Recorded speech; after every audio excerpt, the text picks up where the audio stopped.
할렐루야. 제가 들어올 때 아주 격하게 환영을 해주신 권사님 감사합니다. 내가 나된 것은 하나님의 은혜로 된 것이다. 내가 한 것이 아니요 오직 나와 함께 계신 함께 하신 하나님의 은혜로라.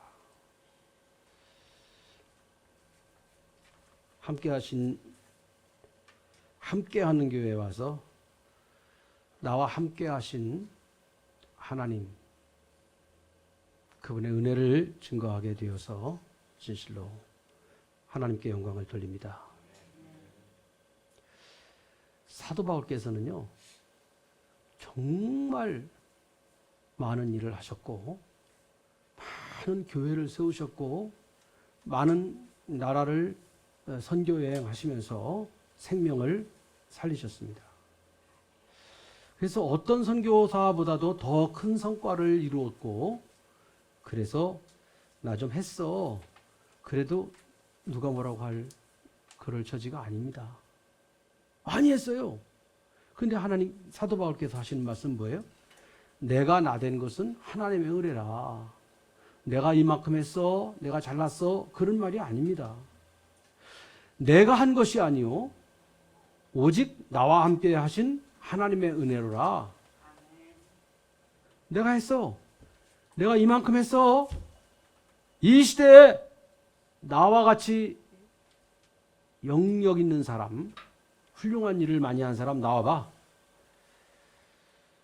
내가 세운 교회, 내가 살린 사람이 얼만데 하며 큰 소리 칠 수도 있는, 자랑할 수도 있는 분입니다. 그러나 사도 바울은 말씀하십니다. 나와 함께한 것은 하신 하나님의 은혜로라. 나의 나된 것은 하나님의 은혜라. 내가 한 것이 아니요 오직 나와 함께 하신 하나님의 은혜라.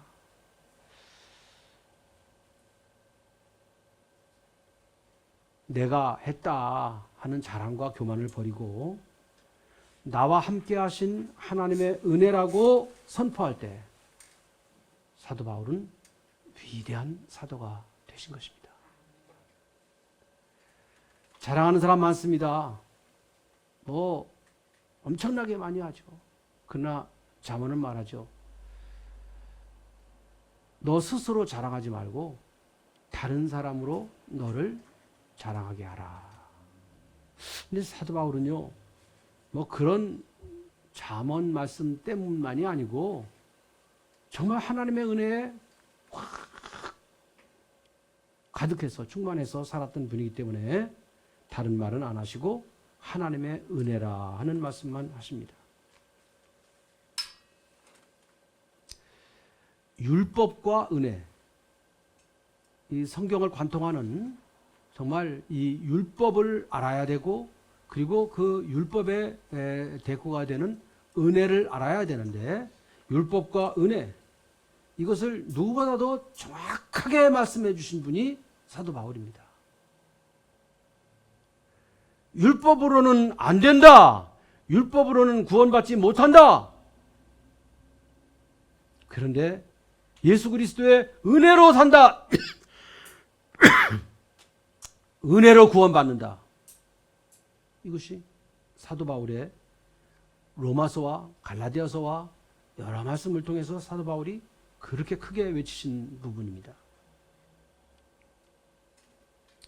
율법은 묻죠.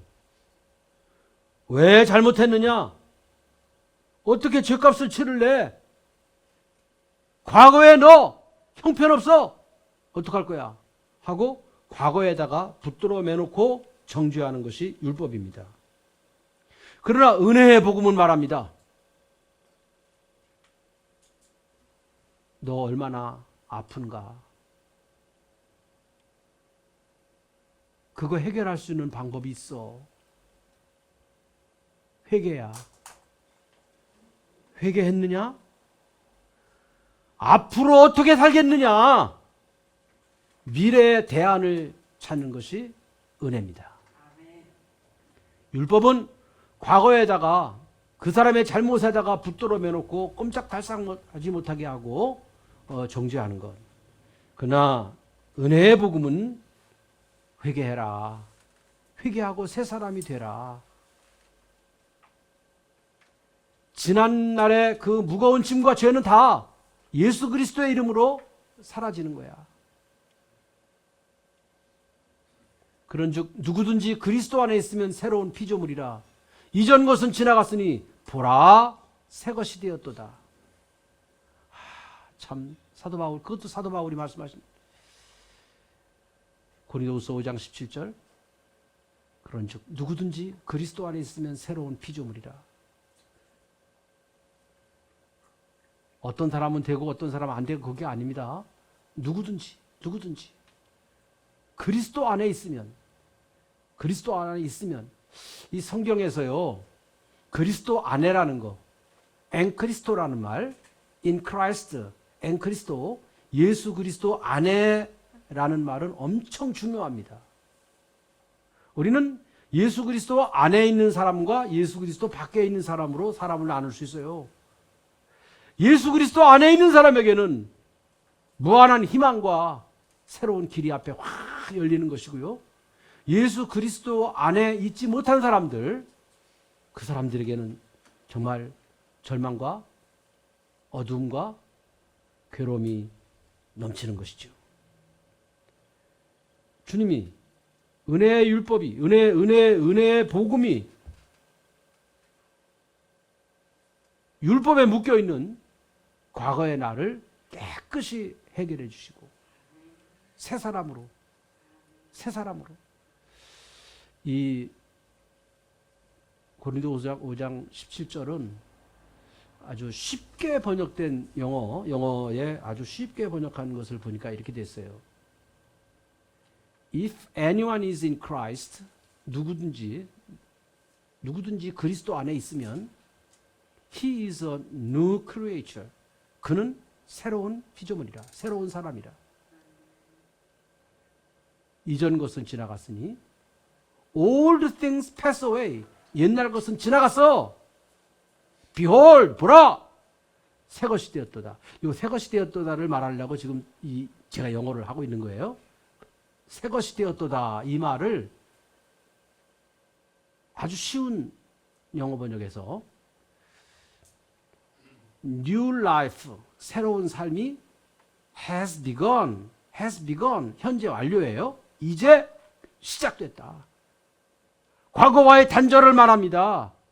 과거에 어떠한 삶을 살았든지 무엇이 되었든지 그게 문제가 아니라 has begun, 이제 시작이 됐다. 뭐가? New life has begun. 새로운 삶이 이제 막 시작이 되었다는 것입니다. 어디서? 예수 그리스도 안에서. 예수 그리스도 안에서. 여러분, 그러니까 우리가 정말 교회 이름을 누가 정하셨는지 참 잘한 것 같아요. 함께하는 교회. 누구와 함께? 예수 그리스도와 함께하는 교회. In Christ, 예수 그리스도 안에 있는 교회. 성령 안에, 성령과 함께하는 교회. 은혜와 함께하는 교회. 생명과 함께하는 교회. 좋은 이름대로 그대로 되시기를 주의 이름으로 축복합니다.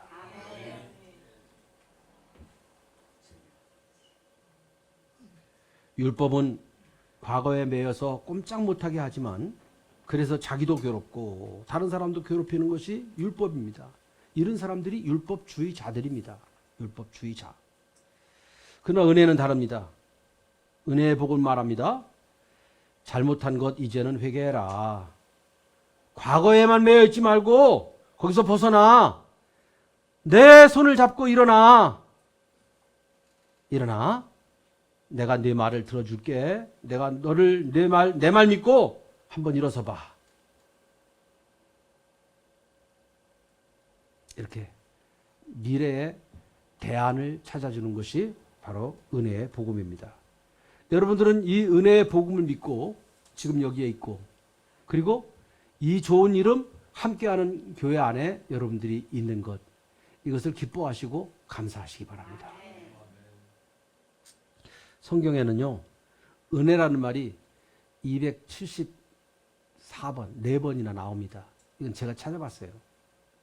하나하나 찾은 건 아니지만 이게 요즘은 찾기가 좋아요. 찾으면, 인덱스 찾으면. 은혜라는 말이 이렇게 많이 나온다니까요. 우리 주님은 은혜로 세상을 바라보시고 은혜의 눈으로 모든 것을 바라보시며 은혜의 안경을 쓰고 모든 것을 보셔서 힘없고 더럽고 추악한 나를 됐다. 내 안에 있으면 된다. 나를 믿어라. 구원하신 거예요. 빌립보 감옥에 그 간수가 다 죄수들 도망간 줄 알고 죽으려고 그랬잖아요. 사도 바울이 죽지 말아라. 나 여기 있어. 죽지 말아라. 있을 수 없는 일이에요. 감옥이 열렸네. 죄수가 안 도망가고 거기 그러고 있어요. 그러니까 그 죄수가 간수가 와서 하죠. 선생들아, 내가 어찌하여야 구원을 받겠냐? 내가 어떻게 할래? 어떻게 할까? What shall I do to have eternal life? 영생을 받기 위해서 나 어떻게 할까요? 어떻게 할까요? 엎드려서 볼 때 사도 바울이 하신 말씀이 뭡니까? 주 예수를 믿으라. 그리하면 너와 내 집이 구원을 얻으리라. 주 예수를 믿으라. 예수 안에 들어와 있으면, 이 예수님과 함께하는 교회 안에 와 있으면 구원받고 네 길이 열린다. 이렇게 말씀하신 겁니다. 요한복음 8장을 보면은 간음하다가 현장에서 붙들려 가지고 바리새인들에게 붙들려 가지고 예수님 앞에 붙들려 온 사람이 있었어요. 여인이요. 간음하다가 현장에서 붙들렸으니 뭐 그게 어떻게 됐겠어요? 꼴이. 그리고 막 머리채 잡혀서 끌려온 여자예요. 그러니까 뭐 머리는 헝클어졌을 것이고 온 매무새는 다 흐트러져서 정말 볼 수 없는 여자입니다. 이런 여자 갖다 놓고 바리새인들이 말합니다. 선생님, 모세는요 이런 여자, 간음하다가 현장에서 붙들린 여자 돌로 치라고 했습니다. 선생님 어떻게 하시겠어요? 하나님 말씀을 이렇게 말합니다. 이렇게 말하면 고발할 조건을 찾기 위해서 그런 것이다. 예수님을 올무에 얽으려고 시험하려고 한 것입니다. 당신 사랑 은혜 그러는데 어떡할래? 모세는 이런 사람 쳐 죽이라고 그랬어. 그런데 어떡할 거야? 그거 그냥 두라고 그러면은 모세의 율법을 어겼다고 예수님을 얽어맬 거고요. 그리고 용서해 주라, 그만둬라 그러면 모세의 율법을 어겼다고 또 그럴 거 아닙니까? 그러니까 이도저도 못하게 하기 위해서 예수님을 시험하는 것인데, 예수님에게는 이들이 갖지 못한, 알지 못하는 특별한 방법이 있었어요. 이들은 도무지 갖지 못한 방법을, 그런 태도를, 그런 생각을, 그런 기술을 주님은 알고 있었어요. 너희들은 율법의 눈으로 바라보면서 율법으로 이 여인을 정죄하고 죽이라고 보는구나. 그러나 이 주님은 말씀을 안 하셨어요. 땅에 엎드려서 뭐라고 글씨를 쓰셨어요. 뭐라고 썼는지 몰라요. 또 흙에다 쓴 거기 때문에 다 지워졌겠죠. 지금은. 쓰셨대요. 그리고 일어나셨습니다. 너희 중에 죄 없는 자가 먼저 돌로 치라. 너희 중에 죄 없는 자가 먼저 돌로 치라.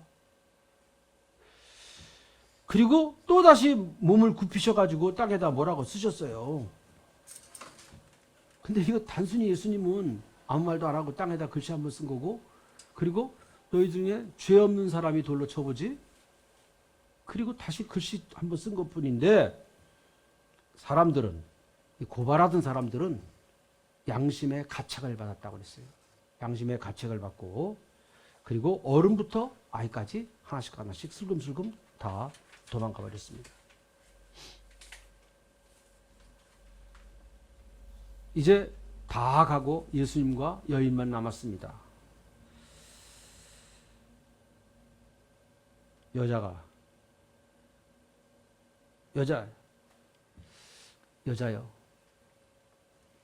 너를 정죄하든 너를 고발하던 자들이 어디 있느냐? 너를 정죄한 자가 없느냐? 여인이 말합니다. 주여, 없나이다. 뭐 모기소리 같이 말하겠죠. 주님이 말씀하십니다.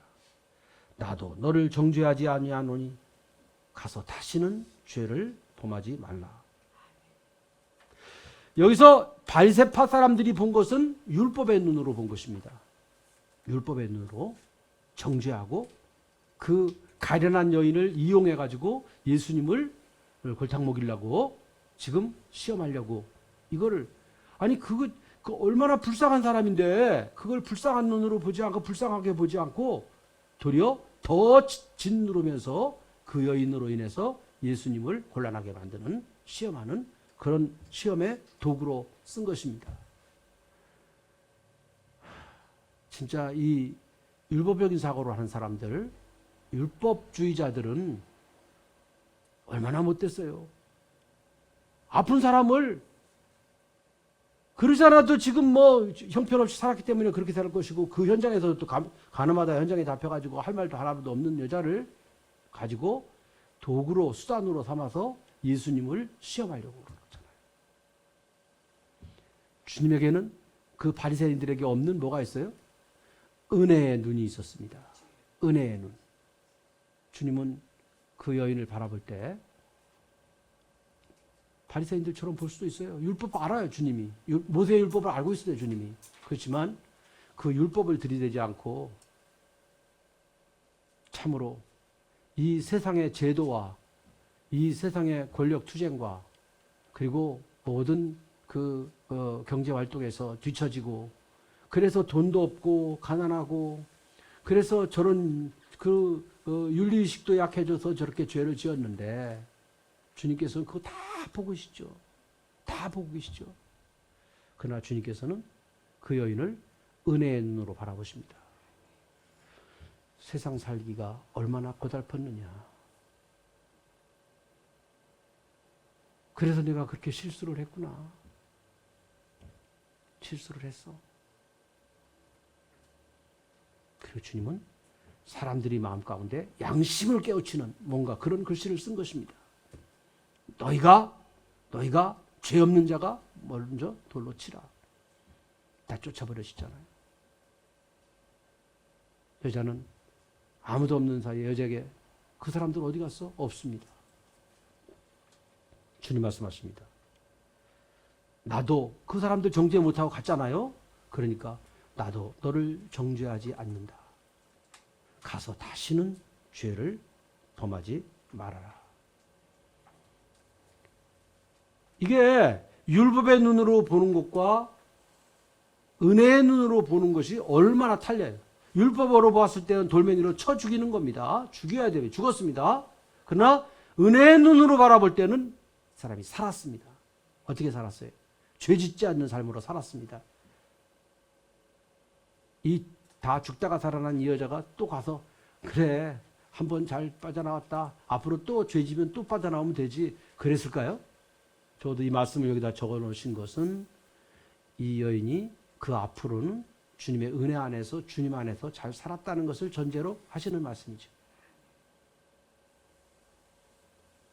은혜는 사람을 살립니다. 은혜의 눈으로 바라볼 때 모든 문제가 해결이 됩니다. 율법의 눈으로 바라보면 거기는 싸움과 분쟁과 정죄만 있습니다. 정죄만 있습니다.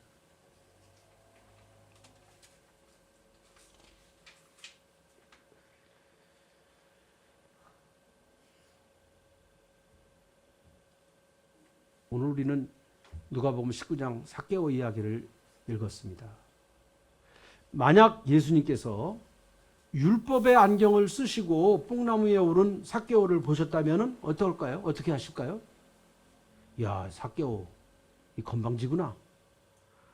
어떻게 잔머리 걸리고 뽕나무 위에 올라가? 돌무화과 나무 위에 올라가? 아무도 올라가는데 왜 너만 그렇게 올라가? 너는 공중 도덕도 모르고 여의도 몰라? 괘씸한 놈, 매국놈, 도둑놈, 욕심쟁이, 저리 비켜. 부자이면서 세리였던 삭개오는 율법의 안경으로 판단하시는, 심판하시는 예수님 앞에는 나타날 수도 없고 그 앞에서 견딜 수도 없는 사람이었습니다. 그러나 주님께서는 은혜의 안경을 쓰시고 은혜의 눈으로 삭개오를 보셨습니다. 삭개오야, 얼마나 내가 보고 싶으면은 그 높은 뽕나무 위에까지 올라갔어. 위험하다. 조심해라. 속히 내려와라. 내가 오늘 밤 너의 집에서 너와 함께 자겠다. 삭개오의 마음을 살펴주시고 그리고 따뜻한 마음으로, 음성으로, 따뜻한 눈빛으로 이렇게 말씀하신 것입니다. 나는 너의 친구가 되어줄게. 그 따뜻한 말 속에 내가 너에게 집에 자주겠다. 그 말 속에는 이런 것이 포함되어 있는 것입니다. 내가 네 친구가 되어줄게. 누가 뭐라고 해도 나는 너를 상대해 줄게. 너의 슬픈 사연을 들어줄게. 너의 답답한 마음을 내가 풀어줄게. 너의 아픈 상처를 싸매줄게.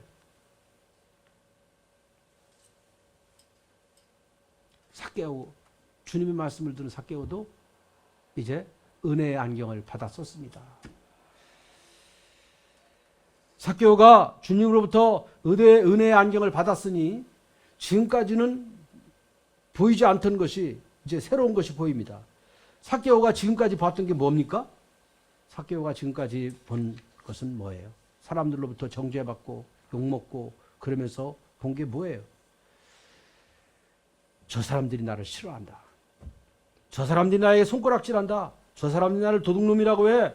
저 사람들 나 키 작다고 나를 놀리고 무시한다. 저 사람들이 나를 매국노라고 매도한다. 야, 내가 세리가 되고 싶어서 됐냐? 나도 내 자식 새끼 벌어먹이려고 어쩔 수 없이 하는 거야. 근데 너희들 뭐야? 왜 나한테 이렇게 욕하고 나를 무시하고 그러는 거야? 천대하는 거야? 너희들도 네 자식들 서너 끼 굶어봐. 어떻게 되는가? 괜히 돈 가진 거 가지고 내가 부자라고 그거 가지고 나를 샘내고 욕해? 이러면서 자기의 마음에 두꺼운 딱지를 가득가득 붙이면서 자기 상처에 상처를 그리고 또 입히고 딱지를 붙여가지고 무시받는 그런 눈으로 다른 사람들을 또 상대적으로 욕하면서 살았던 것이 삭개오죠. 그런데 주님으로부터 은혜의 안경을 받았을 때 삭개오는 이제까지 보던 것보다 안 보이던 거, 새로운 세계가 보입니다. 이렇게 말합니다. 주님, 내가 지금까지 너무 부자로 살았구나. 내가 누구에게 빼앗은 것 있으면 다 갚아야지. 다른 사람이 나를 무시한 것이 아니라 내가 다른 사람들에게 잘못한 것이 이렇게 많구나. 배고픈 사람에게 밥 주지 않고 저 사람들이 나한테 잘못한 게 아니야. 내가 잘못했어. 그리고 주님께 말씀하십니다. 주님, 제 재산 절반을 탁 잘라서 가난한 사람들에게 나눠주겠습니다.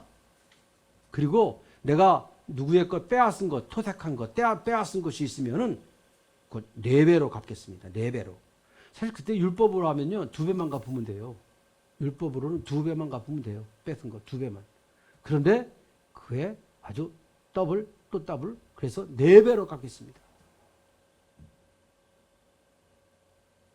정말 아끼고 피같이 아끼고 생명처럼 붙잡았던 재산을 절반이나 내놓습니다. 2배만 갚아도 되는데 4배로 갚겠다고 말합니다. 삭개오의 이 고백, 주님, 제 재산을 절반 나누어 가난한 사람들에게 주겠습니다. 빼앗은 것 있으면 4배로 갚겠습니다.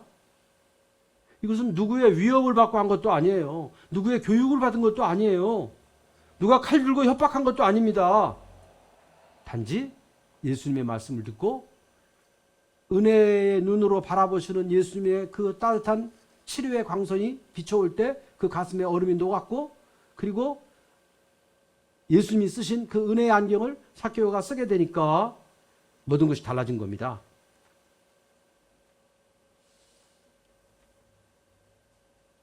사랑하는 성도 여러분, 우리 주님의 은혜의 마음, 이 따뜻한 봄날 같은 이 은혜의 마음을 주님의 말씀을 통해서 설교를 들을 때, 그리고 여러분들이 말씀을 읽을 때 예수님의 그 심정이 여러분들에게 전해지고, 그래서 여러분들의 마음 가운데 이 봄날의 따뜻한 햇살과 같은 주님의 은혜가 임할 때 우리의 마음속에 있던 모질고 독한 마음들은 다 사라지고, 상처 같은 것들은 그 상처는 아물어지고 치료가 되고, 그리고 그 다음에 나타나는 것이 뭐예요?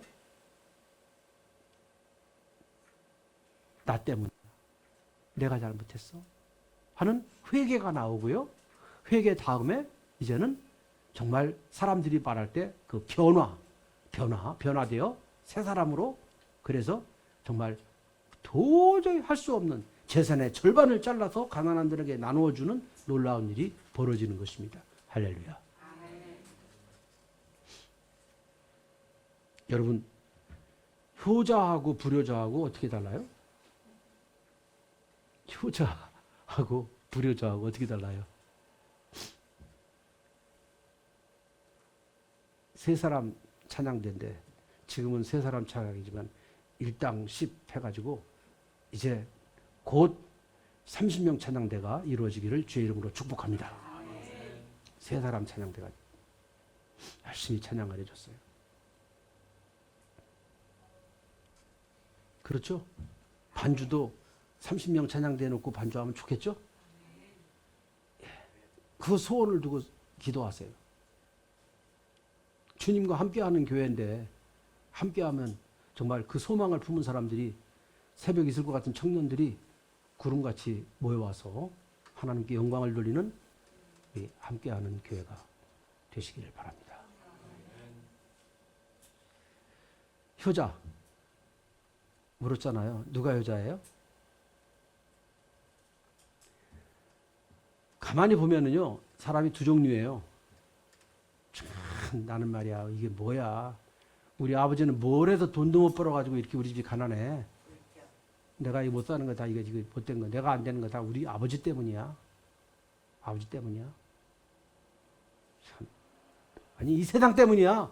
왜 잘난 사람들만 살고 말이야. 다 하고, 그리고 좋은 자리는 지들만 다 차지하고 우리한테는 좋은 자리도 안 주고 말이야. 이 세상이 잘못됐어. 이렇게 원망하고 투덜대고 불평하면서 막 사는 사람이 효자일까요? 아버지 나한테 해준 게 뭐예요? 해준 게 뭐 있어요? 그러면서 왜 나한테 뭐라 그래요? 이러는 사람이 효자예요? 그게 불효자예요. 그게 부모가 말할 때 말 대답하고 똑똑한 척하고 막 말하는 게 그게 불효예요. 그 효자는 뭐냐?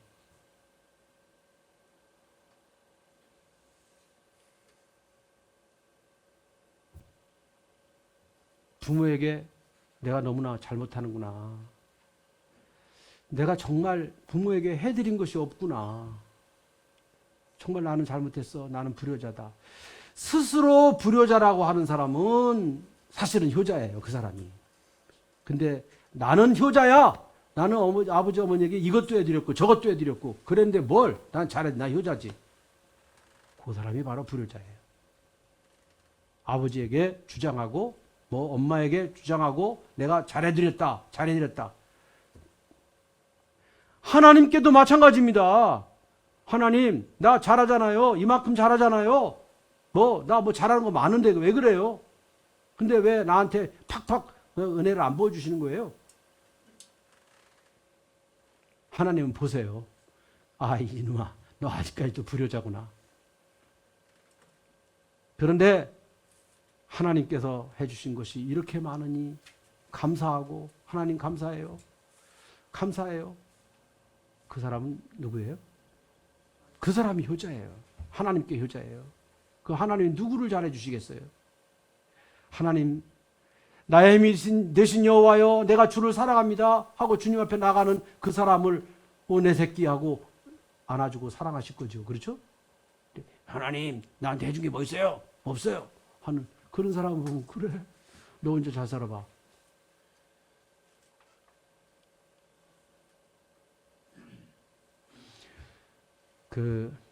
제가 오랜만에 설교를 하니까, 날마다 설교하다가 이제는 은퇴를 하니까 이제 오랜만에 가끔가다 설교를 하잖아요. 그러니까 너무 오래 하면 안 되니까 이제 빨리 마칠 것인데,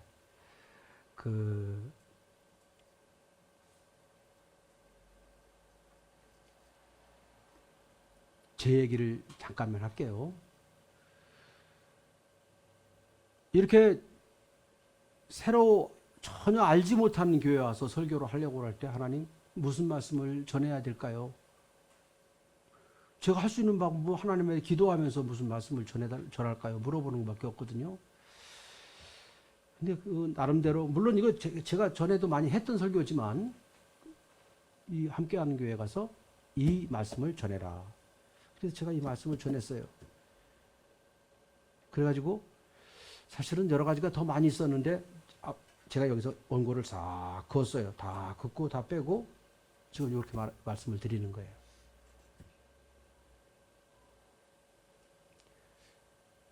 뒤돌아보니까, 제 인생 뒤돌아보니까 드릴 말씀은, 이것이 하나님의 은혜구나. 내 인생이 하나님의 은혜구나. 그거밖에 없더라고요. 하나님의 은혜야. 나 된 것은 하나님의 은혜로다. 내가 한 것이 아니라 오직 나와 함께 하신 하나님의 은혜로다. 그밖에 안 남아요. 제가 서기동 교회에서 33년을 목회를 했는데, 목회하고 제일 마지막 이제 은퇴하는 날, 원로 목사로 추대되는 날, 그 오전에는 제가 설교를 했고 오후에 원로 목사로 추대가 되는데, 그때 오전에 제가 설교를 그렇게 했어요.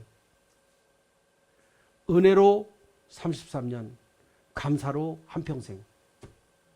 그렇게 설교했어요. 그 마지막 설교를 위해서 얼마나 제가 기도하고 얼마나 준비를 했겠어요. 근데 하나님이 그때 주신 말씀이 그래요. 은혜로 33년, 감사로 한평생.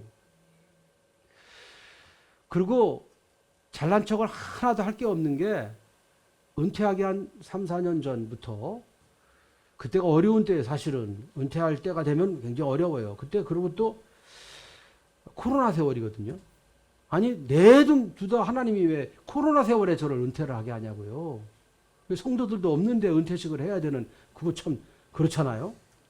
코로나 끝물이에요, 그때가.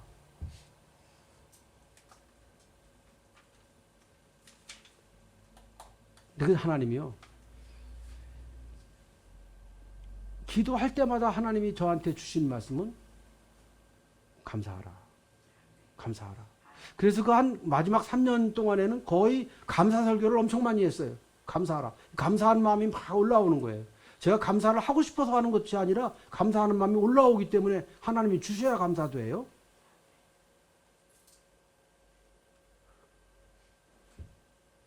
여러분, 하나님만 바라보고 예수 그리스도 안에 사시는 함께하는 교회 온 성도들이 되시기를 주의 이름으로 축복합니다. 아멘. 함께하는 교회. 아멘. 이렇게 하시면 좋겠어요. 제가 하는 겁니다. 아침에 일어나면요, 제일 먼저 하는 말은 아까 시편 18절 1절, 나의 힘이 되신 여호와여, 내가 주를 사랑합니다 하고 주님께 사랑을 고백하세요. 내가 주님을 사랑한다고 그러는데 주님이 나 너 몰라 그러시겠어요? 아이가 엄마 사랑해요 그러면 그 아이가 얼마나 귀여워요, 얼마나 예뻐요. 여러분, 하나님께 사랑을 고백하며 하루의 첫 시간을 시작하시기 바랍니다. 하루의 시간. 낮에는 주님의 의를 따라 살겠습니다 하고 사는 겁니다. 그리고 세상으로 나갈 때는요, 또 이렇게 고백하세요. 그 시편 18장 29절인가요? 내가 주를 의뢰하고 적진에 나아가며 내가 내 하나님을 의지하고 담을 뛰어넘나이다. 세상에 복잡한 일도 많고요, 심한 원수도 많고 많은 세상이에요. 어떻게 살겠어요? 내가 주님을 의지하고 주님과 함께 살아야죠. 내가 주를 의뢰하고 적진에 달리며 내 하나님을 의지하고 담을 뛰어넘나이다. 때로 살다 보면 마음에 낙심이 되고 어려워질 때가 있어요. 그때는 제가 이렇게 해요. 내 영혼아, 내가 어찌하여 낙심하며 어찌하여 내 속에서 불안하여 하는고 너는 하나님을 바라라. 나는 내 얼굴을 도우시는 하나님을 도리어 찬송하리로다. 시편 42편 11절. 말씀이 우리를 살립니다. 세상에 아무리 많은 사람들의 어떤 학자의 좋은 지혜로운 지혜라고 말씀이라도 그게 뭐 별거 아니에요. 결국 우리를 살리는 것은 하나님 말씀입니다. 힘없을 때 어떻게 하라고요? 내 영혼아, 내가 어찌하여 난감하며 어찌하여 내 속에서 불안하여 하는고 너는 하나님을 바라라. 하나님을 바라라. 나는 내 얼굴을 도우시는 내 하나님을 찬송하리로다. 그리고 잠들 때는요, 잠자리 들 때는 제가 제 아내가 여기 와 있습니다만은 꼭 둘이 손잡고 시편 23편을 암송해요. 여호와는 나의 목자시니 내가 부족함이 없습니다. 그가 나를 푸른 풀밭에 누이시며 잔잔한 물가로 인도하시는도다. 내 영혼을 소생시키시고 자기 이름을 위하여 의의 길로 인도하시는도다. 내가 사망의 음침한 골짜기로 다닐지라도 해를 두려워하지 않을 것은 주께서 나와 함께 하심이라. 주의 지팡이와 막대기가 나를 안위하시나이다. 주께서 내 원수의 목전에서 상을 진수성찬을 차려주시고 내 머리에 향유를 부어주시니 내 잔이 내 승리의 잔이 넘치나이다. 내 평생에 주의 선하심과 인자하심이 반드시 정녕 나를 따르리니 내가 여호와의 집에 영원히 살겠습니다. 자꾸만 이 말씀을 외워보세요. 그러면 그 말씀의 맛이 우러나요. 그리고 그 말씀 속으로 내가 들어가요. 그리고 다윗의 고백을 내 고백으로 하나님 앞에 담아 나가는 거죠. 그러면 잠도 잘 오죠. 주 안에서 주님의 눈으로 서로를 바라보며 축복하며 감사하며 기뻐하며 승리하는 여러분 되시기를 주의 이름으로 축복합니다.